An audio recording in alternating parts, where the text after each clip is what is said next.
क्यों बुड्ढे, बताएगा अपने बेटे को? हाँ, अगर दोबारा बताया ना तो जला दूंगी। नहीं बोलूंगा बहू, तो बहू मुझे माफ कर दे। जीना हराम कर दिया इस बुड्ढे ने। दीदी तूने ना इसके साथ आज बहुत सही किया है। इसके ना आजकल बहुत पर निकल गए हैं। तुम टेंशन मत लो, इसके पर ना काटने मुझे बहुत अच्छे से आते हैं। इसने मुझे अपना नौकर समझ रखा है। पूरा दिन घर का काम करो फिर इसकी सेवा भी करो, तमीज कहीं का।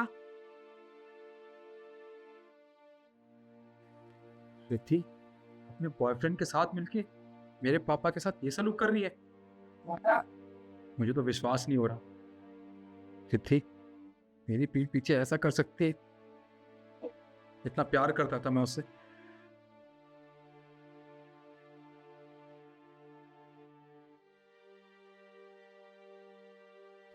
पता नहीं अपना नौकर समझ रखा है इसने मुझे। पूरा दिन काम करो फिर इसकी सेवा करते रहो, तमीज कहीं का। देखो जरा फोन किसका आ रहा है। निखिल का फोन?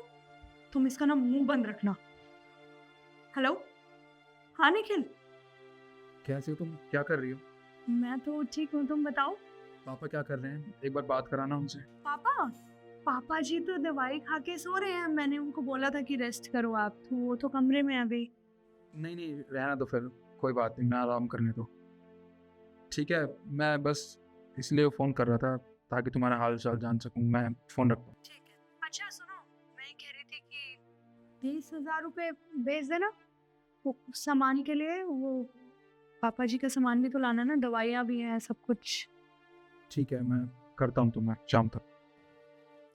शुक्र है आज तो बाल बाल बच गए। और बुड्ढे, तुझे क्या लगता है कि मैं तेरी बात तेरे बेटे से करवाऊंगी? इतनी पागल नहीं हूं मैं। काम कर, खड़ो एक काम कर, बाहर जाके ना मार्केट से कुछ अच्छा सा खाने के लिए लेके आ। निकल।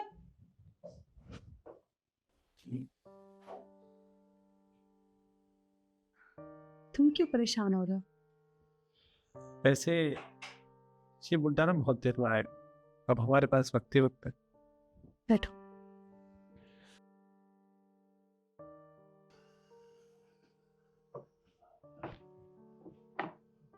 अरे निखिल बेटा, तू आ गया? हाँ पापा, मैं अरे बेटा,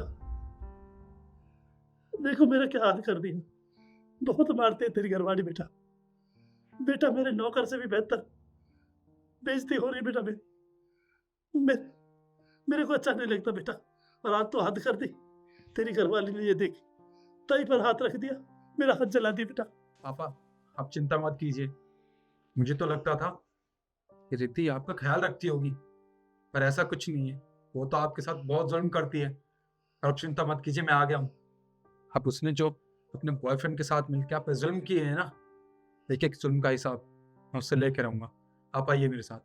बहुत मन करता था बेटा मेरे मिलने को तेरे से। बात नहीं करवाती थी, फोन नहीं देती, बस काम ही काम करवाती बेटा।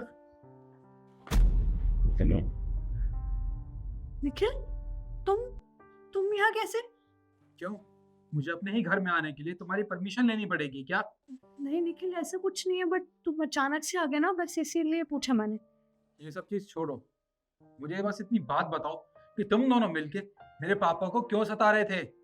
निखिल ऐसा कुछ भी नहीं है, हम भला क्यों सताएंगे पापा जी को? मैंने पापा जी को कितनी बार बोला है कि दवाई लेके ना रेस्ट करा करो, पर ये है कि मेरी सुनते ही नहीं है। अब दवाई ली है तो इनको रेस्ट करना चाहिए ना। बाहर चले गए घूमने, बताओ। गुस्से गुस्से में हाथ उठ जाता है कभी कभी, बस। अच्छा, तुम्हें जरा भी शर्म नहीं आती?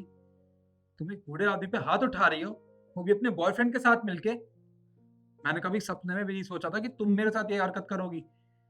तुमने मेरा विश्वास तोड़ा है। मेरे पापा के साथ तुम ऐसा जुल्म करती हो, बहुत गलत किया तुमने। अगर यही मैं तुम्हारे पापा के साथ करता तो तुम्हें कैसा लगता? तुम्हें अच्छा नहीं लगता ना? देखो निखिल, मैं जानती हूँ मेरे से गलती हो गई है, बट रियली सॉरी। पर पापा जी मानते भी तो नहीं है ना। अब तबीयत खराब है तो रेस्ट करना चाहिए। मैं क्या करती और?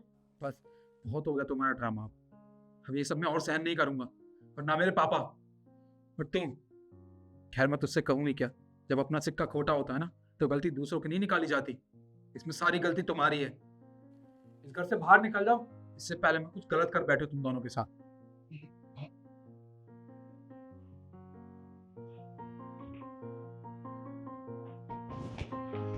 पापा